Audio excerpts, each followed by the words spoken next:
Tu te demandes pourquoi on n'a jamais eu de Y a-t-il un flic pour sauver je sais pas quoi numéro 4? Bon, comme tu le sais déjà, je te parle pas de celui qui vient de sortir cet été au cinéma avec Liam Neeson. Je te parle d'un véritable quatrième épisode avec l'acteur d'origine, le grand et unique Leslie Nielsen. Entre 88 et 94, Nielsen avait fait rire le public avec les 3 premiers films, des gags absurdes et des slapsticks mémorables. Un quatrième opus était même en préparation chez Paramount, avec Nielsen de retour prévu pour un rôle majeur, mais le projet a été abandonné bien avant sa mort en 2010, laissant ce dernier adieu de Drebin sur le papier. Au début des années 2000, bien après le troisième opus Y a-t-il un flic pour sauver Hollywood, qui était censé clôturer la trilogie, Paramount a eu l'idée de relancer la machine, mais cette fois-ci en direct ou DVD, malgré les protestations de l'équipe originale des As, Zucker, Abrahams et Zucker. Alan Spencer, collaborateur de Jim Abrahams, a été recruté pour écrire le scénario. Spencer expliquait qu'il voyait le projet comme une mission de sauvetage, éviter qu'un successeur purement mercantile ne voie le jour. Son script a été même très bien reçu dans le milieu. Certaines critiques affirmant qu'il réinventait le concept, le projet du quatrième Y a-t-il un flic, promettait un retour dans un Los Angeles corrompu, à la Training Day, où Frank Drebin sortait de sa retraite, mais pour former une nouvelle génération plutôt que de jouer le héros. L'idée, un passage de flambeau donnant à Leslie Nielsen l'occasion de quitter la saga en douceur. Paramount aimait le script, mais voulait réduire le rôle de Nielsen à un simple caméo pour limiter les coûts. Vraiment des chiens. Ils veulent relancer une saga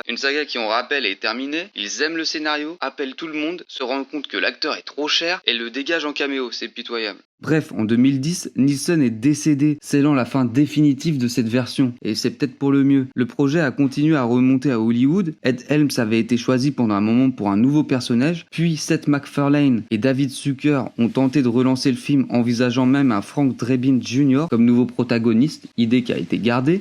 Salut papa, je t'en prie, aide-moi. Et finalement en 2022, le reboot officiel a été annoncé. Liam Neeson incarnera Frank Drebin Jr. avec Akiva Schaffer, qui a réalisé The Lonely Island. MacFarlane reste producteur, tandis que Zucker, frustré de ne pas être impliqué, a promis de ne jamais regarder le film. Et si t'es arrivé jusque là, n'hésite pas à t'abonner.